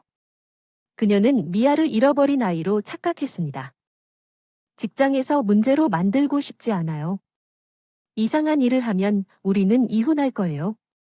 에다는 강제로 대화를 끝내고 자기 방으로 후퇴합니다. 지금쯤이면 어떻게 그렇게 터무니없는 변명을 할 수 있는지 모르겠는데 나는 이선에 대한 불신밖에 없었는데 그에게 더 이상 물어봐도 무슨 소용이 있겠는가? 그는 미아가 잠에서 깬 직후 아무 말도 하지 않을 것이다. 내가 그녀를 집에 맞이했을 때 그녀는 처음에 간지러운 미소로 웃었다. 나는 낯선 여자와 함께 차에 타는 것을 좋아하지 않았지만 그녀는 나에게 아빠 친구라고 해서 겁이 나지 않았다. 일주일 후 이선이 바람을 피우고 있다고 의심되는 순간 수사관으로부터 보고서를 받았는데 정말 그런 것 같아요. 이 사람이 미아를 데려간 바로 그 여자인가요? 쇼핑몰 경비원에게 이선이 본 여자 사진과 일치하는 사진을 보여줬습니다. 내가 생각했을 때 미아를 데려간 사람은 에단이 미아가 게임을 하다가 실종된 것을 눈치채지 못했고 내가 그녀를 찾는 동안 나를 모욕한 다음 결코 사과하지 않았고 최악의 경우 에단은 자신도 피해자인 것처럼 행동했지만 이 모든 일이 일어난 이유는 그 사람은 내가 이선에 대해 가졌던 모든 분노를 터뜨렸습니다. 그런 아버지 곁에 미아를 둘 수는 없습니다. 이혼하기로 결정했지만 이혼하면 직장 경험이 없는 주부가 미아에 대한 양육권을 잃을 가능성이 높기 때문에 먼저 시작했습니다. 취업활동 이력서 쓰는 법을 배우고 면접 연습도 힘들었지만 미아를 위해 밤늦게까지 공부했고 마침내 취업 제의를 받고 이선으로부터 비밀리에 일을 시작했습니다. 이혼 롤러를 찾아 마침내 살 수 있는 아파트를 찾았습니다. 모든 준비가 되었을 때 신고서를 제출한 다음 날 경찰에 신고하러 갔습니다. 이선이 직장에서 일찍 집에 왔을 수도 있습니다. 그의 불륜 파트너가 그에게 제보를 했을 수도 있습니다. 왜 경찰에 신고서를 제출했는데 그건 오해입니다. 이제 철회하세요. 말도 안 돼요. 지금까지 이선은 그가 이혼을 언급했을 때 내가 반대하지 않았기 때문에 내가 항상 그가 말한 대로 할 것이라고 생각했을 것입니다. 우리가 제대로 헤어지면 당신은 재정적으로 망할 것입니다. 자신감 넘치며 감정 없이 그에게 이혼 서류를 건네준 이선에서 우리가 이혼하면 이 생활 방식을 유지할 수 없다는 것을 알고 계시죠? 당신은 단지 주부지만 저는 더 이상 단순한 주부가 아닙니다. 난 직업도 있고 돈도 벌고 있어 너 없이도 살 수 있어. 에단 언제부터 일을 시작했니? 특히 내가 미아를 납치한 여자와 바람을 피운 후에는 별 문제 없이 이혼할 수 있다고 내가 말했잖아. 예상했던 대로 바람을 피운 게 아니었습니다. 이선이 부정행위를 부인했기 때문에 그와 그의 여주인이 호텔에 들어가는 사진을 펼쳤습니다. 이선의 얼굴이 즉시 굳어졌지만 여전히 당신이 바람을 피우지 않았다고 말하고 싶었습니다. 미아가 태어난 후에는 절대로 미안합니다. 이 일이 벌어지지 못하게 놔두지 마세요. 경찰 신고를 취소해주세요. 이선은 그의 여주인을 처벌로부터 보호하기 위해 필사적으로 노력했습니다. 보안 영상이 그녀의 번호판을 포착한 것이 무엇이라고 생각했습니까? 여전히 귀하의 여주인과 일치합니다. 그 사람이 아닌 것 같아. 이선은 더 이상 할 말이 없었습니다. 분명히 그는 그의 여주인에게 경찰 보고서를 철회하겠다고 약속했고 그는 내가 이번에는 따르지 않을 것이라는 것을 깨달았을 때 눈에 띄게 땀을 흘리고 있었습니다. 나는 당신이 필요하지 않습니다. 보호하려는 이선, 이제부터 미아를 위험에 빠뜨린 누군가가 에단을 남겨두고 변호사를 통해 이야기하겠습니다. 잠든 미아를 안고 부모님 집으로 향합니다. 그 후 에단의 불륜 파트너가 납치 혐의로 체포되었습니다. 미아가 진심을 표현하자 알고 보니 이선과 결혼하세요. 그는 그녀에게 나는 당신과 결혼할 수 없다고 말했습니다. 미아를 그림에서 빼내는 것이 결혼의 길을 열어줄 것이라고 믿는 것이 나에게 중요합니다. 그녀는 그녀를 외딴 산으로 데려갔고 이선이 그녀에 대한 설명을 들었을 때 그녀를 그곳에 버리려고 계획했습니다. 경비원의 여성은 자신의 불륜 파트너임을 깨달았습니다. 그는 M을 돌려받기 위해 가짜 결혼 제안으로 그녀를 속였고 그녀는 동료들에게 자신의 말을 믿고 이선과 결혼할 것이라고 자랑하고 있었고 결국 그녀는 체포되었습니다. 직장에 있는 사람들 모두가 그녀의 불륜을 알아채고 유기하게 만들었고 그녀는 해고되었고 이단은 끝까지 이혼에 저항했지만 미아를 안타깝게 여겨 이단을 포기하도록 설득한 시부모님 덕분에 일시금을 확보했습니다. 자녀 양육비와 이혼 합의를 위해 이선은 그의 불륜 파트너처럼 감옥에 갇히지는 않았지만 그녀가 퍼뜨린 소문 때문에 해고되기도 했습니다. 하지만 나는 여전히 이선으로부터 우리가 다시 모일 것을 요구하는 메시지를 받습니다. 항상 그가 어떻게 고군분투하고 있는지에 대해 이야기하지만 결코 그렇지 않습니다. 나 또는 미아에 대한 한마디, 나는 비열한 이선과의 관계를 단번에 끊기로 결정했습니다. 변호사를 거쳐 휴대폰까지 바꿨습니다. 이제 나와 저는 부모님 집 근처 아파트에서 이선과 함께 살고 있습니다. 아빠, 엄마의 도움 집안일과 육아를 병행하며 그 어느 때보다 바쁘고 자신감도 생기고 결혼 생활보다 더 행복한 나날들을 보내고 있어요. 제 이름은 케이트, 남편 이름은 마이크예요. 결혼 2년 차에 우리는 자녀를 낳았고 쌍둥이 아기는 봄에 태어났습니다. 우리 딸의 이름은 셀리와 메리입니다. 이제 두 사람이 벌써 1살 반이 되었습니다. 제가 쌍둥이를 임신했다는 사실을 알았을 때 매우 놀랐습니다. 하지만 그 이상으로 나는 행복했고 아름다운 두 아이를 기대하고 있었지만 쌍둥이를 키우는 것은 생각했던 것보다 더 어려웠습니다. 밤에 잠도 거의 못 자고 낮에는 2명의 어린아이를 돌보는 책임에 압도당했습니다. 현지에서 최선을 다했지만 늘 지쳤어요. 마이크는 우리가 데이트할 땐 친절하고 배려심이 깊은 사람이었는데 결혼하자마자 태도가 변한 것처럼 바뀌었어요. 물고기에게 먹이를 주지 마세요. 그 말을 완벽하게 알아들었어요. 나는 결혼 후 그에 대해 설명했다. 나는 직장을 그만두고 전업주부로서 마이크를 화나게 하지 않으려고 노력하며 살았다. 나는 마이크가 집에 오자마자 준비될 수 있도록 완벽한 타이밍에 식사를 준비했고 그의 목욕을 위해 수건과 옷을 준비했다. 항상 좋은 아내가 되기 위해 최선을 다했지만 아이들이 태어난 후에 나는 엄마가 되었고 좋은 아내가 되는 것에 대한 초점은 더 낮은 우선순위가 되었습니다. 쉽게 변하지 않던 마이크의 태도는 바뀌지 않았을 뿐만 아니라 상황이 더 나빠졌습니다. 저녁은 어디 있어요? 내가 집에 오면 내가 도착할 때까지 준비해 놓을 수 있도록 알려줬어요. 미안해요. 셀리와 메리가 울고 있었어요. 데우면 곧 준비될 거야. 그는 격한 한숨을 내쉬었다. 나는 못 들은 척하고 놀이펜으로 저녁을 데웠다. 아기들이 다시 울기 시작했다. 쌍둥이가 재미있다. 한 명이 울기 시작하면 다른 한 명이 울기 시작한다. 아이들의 울음소리도 집안 가득 울려 퍼졌다. 마이크는 주방에서 새로 따온 맥주를 한 손에, 다른 한 손에는 휴대폰을 들고 꼼짝도 하지 않고 소파에 앉아 있었다. 나는 아기들을 달래기 위해 씩씩 소리를 내고 난로 사이를 왔다 갔다 했다. 그리고 테이블을 차리고 테이블에 저녁을 차리자마자 마이크가 일어섰습니다. 이게 얼마나 오래 걸리는지 알잖아요. 저녁이 준비되도록 샤워를 하려고 합니다. 그냥 테이블 위에 차려 놓았습니다. 상관없어요. 너무 늦었거든요. 긴 하루를 보냈고 샤워가 필요해서 그 후에 식사를 하려고 했고 그 후 따뜻한 저녁 식사는 그대로 두고 그는 위층으로 갔습니다. 이것은 마이크의 이기심에 대한 짜증을 억제하는 일상적인 일이었습니다. 나는 셀리와 메리에게 젖병을 먹이기 시작했습니다. 그리고 그들을 잠자리에 들 준비를 하고 두 사람을 재우게 하는 것은 내가 마침내 그들을 잠들게 하고 거실로 돌아왔을 때 항상 꽤 힘든 일이었습니다. 마이크는 방금 샤워를 하고 소파에 누워 있었습니다. 알았어요. 지금 확실히 배가 고프네요. 저녁 식사는 언제 하러 갈까요?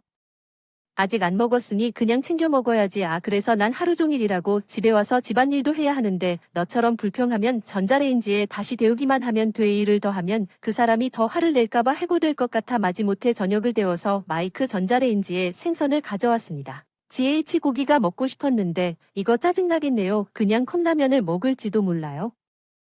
그 벌금을 준비하느라 수고가 많았어. 사랑하고 너 오늘 너무 고생했어. 내가 준비한 걸 실제로 먹었기 때문에 더 좋아 보였어. 마이크가 밥을 먹는 동안 내가 만든 저녁을 불평하고 안 먹는 날도 있다.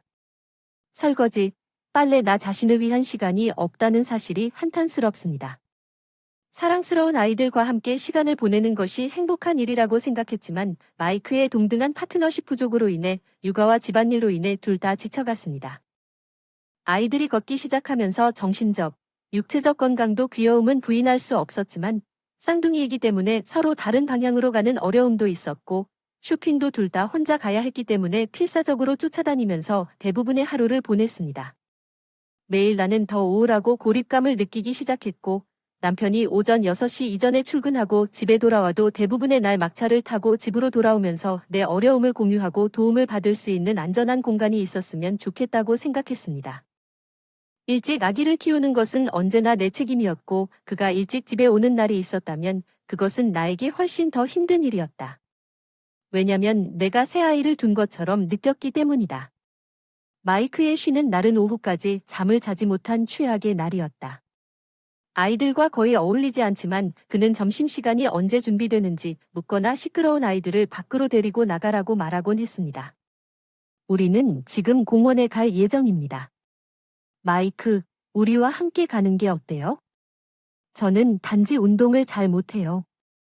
자기야, 게다가 오늘은 쉬는 날이야. 쉬어야 해. 그렇지 않으면 월요일 아침에 쓸모없게 될 거야. 왜냐하면 마이크가 그 여자애들과 별로 애착을 갖지 않았기 때문에. 어쨌든 공휴일이나 주말에는 마이크가 그에게 별로 애착을 갖지 않았거든. 항상 많은 가족들이 있어. 그 공원에서는 육아만 책임지는 것이 아니라 아이들과 함께 놀아주고 즐거워하는 아빠를 둔 가족들을 자주 보곤 했는데, 볼 때마다 공허함을 느꼈던 우리 딸들은 마치 아빠가 없는 것 같았고, 나는 미혼모였기 때문에 드디어 뭔가를 바꿔야겠다고 결심했습니다.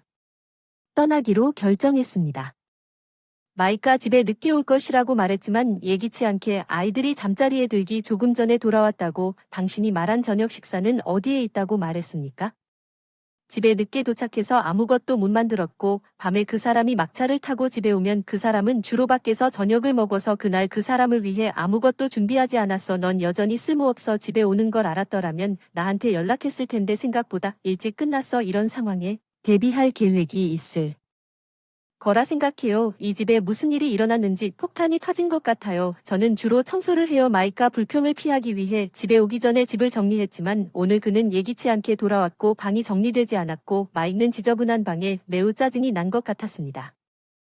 전자레인지용 소고기 덮밥, 어젯밤에 쇠고기 화를 먹었으니. 아니, 그럼 남은 건 즉석 라면뿐이니 그거 드시거나 나가서 길게 한숨을 쉬신 후 사오세요. 마이크 EXP 폭발. 당신은 아직 전업주부야. 당신은 요리도 못하고 집안일도 못해요. 당신은 무능합니까? 나는 그런 사람이 아닙니다. 모든 일을 스스로 하도록 남겨진 사람의 정의가 무엇입니까? 확실히 무능하지 않습니다. 당신은 내가 시간을 흘려보내는 것처럼 행동합니다. 그게 당신의 진짜 모습입니다. 우리 관계가 이렇게 일방적일 줄 알았더라면 난 당신과 결혼하지 않았을 거라 생각해요. 속인 것 같아요. 나도 당신에 대해 똑같이 말할 수 있었죠. 속으로는 충격을 받지 않았죠. 웃을 뻔했어요. 그 사람이 결혼할 날을 기다리고 있었거든요. 나를 벼랑 끝으로 밀어붙이는 말을 하려고 했는데 갑자기 조치를 취하도록 허가를 받은 것 같았고, 마이카 출근한 다음 날 셀리를 데리고 메리는 짐을 챙겨 몇 주 동안 집을 떠났습니다. 이미 천천히 짐을 꾸리기 시작했습니다. 우리가 이 집에 다시는 돌아오지 못할 것이라는 사실을 마이크가 눈치채지 못한 채 우리의 필수품을 마련했습니다. 나는 슬프지 않았습니다. 나는 자유로움을 느꼈고 새로운 삶을 시작하려는 의욕을 느꼈습니다. 나는 마이크의 책상 위에 이혼 서류를 남겨두고 집을 떠났습니다. 부모님 드디어 계획을 실행했고 마이크가 집에 돌아올 시간이 되었어요. 내 휴대폰이 울렸어요. 발신자는 물론 마이크였어요. 전화를 무시했어요. 내 전화는 며칠 동안 그를 무시한 후 자정까지 쉬지 않고 울렸어요. 마이크 쉬는 날 부모님 집에 왔는데 케이트가 여기 있어요. 왜? 그녀는 저번에 아무 말도 없이 집을 나갔고 내 전화에 응답하지 않을 거예요. 그녀가 있을 수 있는 유일한 곳은 여기뿐이에요. 예, 마이크, 그녀와 여자들은 여기 있어요. 어머니가 대답했어요. 하자 들어와야 해요. 미안해요. 들여보내주지 않겠습니다만. 케이트가 메시지를 남겼어요. 서류에 서명하고 우편으로 제출하려면 무엇이 필요한지 여기로 돌아오지 마세요. 난 안 해요. 이혼을 원해요. 애초에 무슨 일이 일어났는지 어머니는 모르는 척 마이크에게 자신의 이야기를 들려달라고 했고 마이크는 믿을 수 없는 말을 했어요. 그냥 산후우울증이 좀 있었던 것 같아요. 최대한 지원하려고 했어요. 그녀의 부담을 덜어주기 위해 노력했지만 그녀가 너무 피곤해서 일이 바빠서 사무실에 며칠 밤 늦게까지 머물렀기 때문에 그녀가 내 감정을 나에게 전달했다면 조금 주의가 산만해졌을 수도 있습니다. 더 많은 일을 할 수 있었을 텐데, 알았더라면 응원해 주었을 텐데, 물론 짧은 시간 동안 아이들을 돌보는 것이 힘들지만 매일 열심히 일하는 케이트에게 아무리 감사해도 부족함이 없을 텐데. 그렇다면 꺼낸 우리 어머니에 관한 이 영상은 무엇입니까? 그녀의 전화는 마이크의 얼굴에서 빛이 빠져. 왜 이 비디오를 가지고 있습니까? 비디오 케이트에게서 받았어요. 이것은 당신의 목소리입니다. 여기서 그녀는 우울하거나 과로한 것과는 상당히 다른, 무능하다고 생각하는 것 같습니다. 제가 말한 것은 단지 농담이었습니다. 케이트가 나한테 당신의 욕설이 담긴 다른 동영상을 많이 보여줬는데 내가 마이크와 이혼하기로 결정한 날부터 그 모든 동영상을 농담으로 넘길 계획인가요? 녹음을 위해 거실에 전화기를 설치해 두었어요. 그가 집에 돌아온 후 그의 밤 공연에서 그가 내 휴대폰을 보고 물어보면 아이들이 노는 것을 녹화하도록 설정했다고 말했지만 실제로 그 비디오에는 그가 나에게 말한 모든 욕설이 포함되어 있었습니다. 또한 셀리와 메리도 당신을 보고 싶지 않습니다. 그들에게 선택권이 주어진다면 나는 그들의 아버지입니다. 그들이 신경 쓸지 모르겠습니다. 사실이 아닙니다. 어머니가 거실에서 그 소녀들을 문으로 불렀습니다. 엘과 메리는 달리기를 멈추고 마익의 얼굴을 보고 가만히 서 있었습니다. 안녕 얘들아. 이 말을 듣고 아빠에게 와준이 보고 싶었어요. 쌍둥이는 다른 방에서 나에게 돌아와서 내 다리에 꼭 달라붙었습니다. 그 사람을 더 낯선 사람으로 보았지만 그 사람들은 그 사람이 필요하지 않을 것이라고 확신했습니다. 나는 입구로 가서 마이크에게 다가갔습니다. 들어보세요. 이것이 단지 내가 말한 것에 대해 미안함을 느끼게 하려는 계략이라면 사과할게요. 그냥 집에 갑시다. 그곳은 더 이상 우리 집이 아니고 난 돌아오지 않을 거야. 안전하지 않고 나와 여자들을 지지하지 않는 곳으로 돌아가지 않을 거야. 이리 와. 매일 일하느라 피곤해서 놀 수 없는 건 당연히 아이들과 함께 일하거나 모든 일을 제대로 할 수 있도록 도와주므로 너무 과로해서 청소나 식사와 같은 간단한 일을 책임질 수 없다면 아마도 가정부를 고용해야 할 것입니다. 무슨 말씀을 하려는 건가요? 제가 서명했다는 뜻입니다. 가사 도우미가 아닌 아내이자 동업자가 되려고 했는데 당신은 내가 필요하다고 생각하지만 난 분명 당신이 필요하지 않은데 지금 쌍둥이의 반응을 보니 그들도 당신이 필요하지 않다는 걸 깨달았습니다. 서류에 서명하고 이 일을 끝내세요. 경고하는데 후회하게 될 겁니다. 재정적 안정성이 전혀 없을 겁니다. 나는 당신을 다시 데려가지 않을 것입니다. 우리는 마이크가 대기업에서 일했기 때문에 재정적으로 항상 매우 부유했습니다. 그는 아마도 그의 오만함이 다음과 같이 보였기 때문에 승진했을 것입니다. 자신감이 있어요. 우리 걱정하지 마세요. 스스로 걱정해야 해요. 무슨 말이에요? 최근 소셜미디어에서 입소문이 난 영상을 보여드릴까요? 제가 아까 어머니가 마이크에게 보여줬던 영상을 보여줬는데 마이크가 형편없다고 말한 영상이 바로 이 영상이었어요. 우리 아이들이 저를 부담스럽고 무능력하다고 불렀던 배경 동영상에서 나에게 한 일들이 이제 소셜미디어에 공개적으로 공개되었습니다. 이게 뭐죠? 소셜미디어에서 입소문이 난 작은 리얼리티 TV. 입소문이 난다는 게 무슨 뜻인가요? 내 친구들뿐만 아니라 많은 사람들이 그것을 공유했고 현재 소셜미디어에서 핫토픽입니다. 이제 유명해진 마이크, 장난치지 마세요. 동료들이 알면 삭제하세요. 이미 인터넷에 올라왔으니까요. 너무 늦었어. 삭제도 안 돼. 진짜 망했어. 자기 아내를 동거 하인처럼 대했던 남자가 어떤 엄마들은 이런 어려움을 겪고 아이를 한 명만 낳는다는 걸 알아요. 그때 당신이 집에 왔을 때 나는 쌍둥이를 낳았어요. 밤에 일을 하면 마치 나에게 아이가 3명 있는 것 같았습니다. 우리 아이들을 풀타임으로 돌보고 싶다고 하셨습니다. 우리 아이들을 바로잡아 주세요. 밤에 직장에서 집에 돌아오셨을 때에도 가정부나 편부모가 되고 싶지 않았습니다. 나는 그렇지 않았습니다. 마이크가 대답할 때까지 기다리지 마세요. 이건 내가 원했던 삶이 아니었어요. 저는 아무 잘못도 하지 않았습니다. 그렇게 생각하는 것은 되돌릴 수 없다는 증거입니다. 이혼 서류를 찾아서 저에게 메일로 보내주세요. 마이크는 더 많은 것을 갖고 있는 것 같았습니다. 라고 했는데 며칠 뒤에 이혼 서류가 도착해서 바로 구청에 제출하고 이혼했는데 그 사람은 회사에서 영상 속 목소리가 그 사람이라는 소문이 돌았고 그 사람의 좋은 공개 이미지가 찍혔어요. 영업 실적이 큰 타격 이미지가 중요한 직장이 급격히 쇠퇴하기 시작 친한 친구와 동료들이 충격을 받고 거리를 두기 시작했으며 영업 실적이 더 이상 향상되지 않아 마이크는 회사에 머물기가 어려워지고 자발적으로 사임했습니다. 원래는 고소득자였지만 지금은 새 회사의 신입사원으로 고군분투하고 있고 예전처럼 남들에게 떠밀려 다니고 있다. 나는 학교로 돌아가 부모님 집에 머물면서 디자인을 공부하다가 좋은 직장을 찾았다. 나에게 큰 월급을 벌고 딸들을 돌볼 수 있는 유연성을 제공한 직업. 우리 셋은 지금 부모님 집 근처의 고풍스러운 작은 아파트에 살고 있습니다. 사랑스러운 딸들이 생겼고 무엇보다도 제가 가진 것 중 가장 중요한 것은 내가 진정으로 나 자신에게 살고 있다는 나의 존엄성과 확신. 내 이름은 사만다입니다. 얼마 전 남자친구 마이클이 아름답게 조명이 켜진 분수 앞에 서서 나에게 프러포즈했습니다. 나는 마이클이 한쪽 무릎을 꿇고 나에게 약혼을 제안했을 때 깊은 감동을 받았습니다. 링크 제발 결혼해줘 행복하게 해줄게 약속해 눈물을 흘리며 반지를 받았고 행복을 보장해준 마이클에게 응했어. 정말 마이클이 행복하게 해줄 거라고 약속했는데 그게 다야. 결혼식 일주일 전에 일어난 충격적인 사건 그때까지 모든 것이 평화로웠고 가족 모임이 순조롭게 진행되었습니다. 부모님 두 분 모두 잘 지내셔서 큰 다행이었습니다. 그러나 어밀리어 마이켈의 형수는 항상 꽉 웃는 미소로 저를 반겼고 저는 마이켈을 걱정하게 되었고 저는 결혼증명서를 받을 계획입니다. 결혼식 후 발행 우리는 기념일에 하고 싶었지만 결혼식 일주일 전에 함께 살기로 결정했습니다. 시댁은 농부이고 시골에 광범위한 계획을 가지고 있습니다. 우리는 단 몇 분 만에 새 집을 지을 예정이었습니다. 시부모님과 형수님이 살고 있는 곳에서 멀리 떨어져 있지만 집을 새로 지은 것에 대해 약간 죄책감을 느꼈지만 시어머니는 농사일만 도와주시면 괜찮다고 친절하게 말씀해 주셨습니다. 나는 대학에서 농업을 공부했다. 나는 항상 농업에 관심이 있었고 결혼하기 전부터 가업에 참여하기를 고대하고 있었다.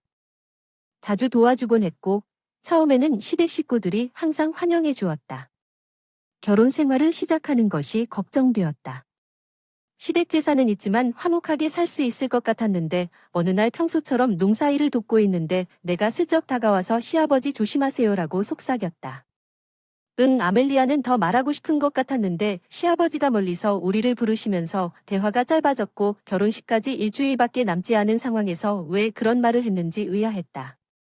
남은 일은 통로를 걸어가는 것뿐이었습니다. 저는 짐을 싸고 새 집으로 이사하여 마이켈과 함께 살기 시작했습니다. 트럭에 소지품을 싣고 이사를 도와주시는 아버지와 함께 새 집으로 향했습니다.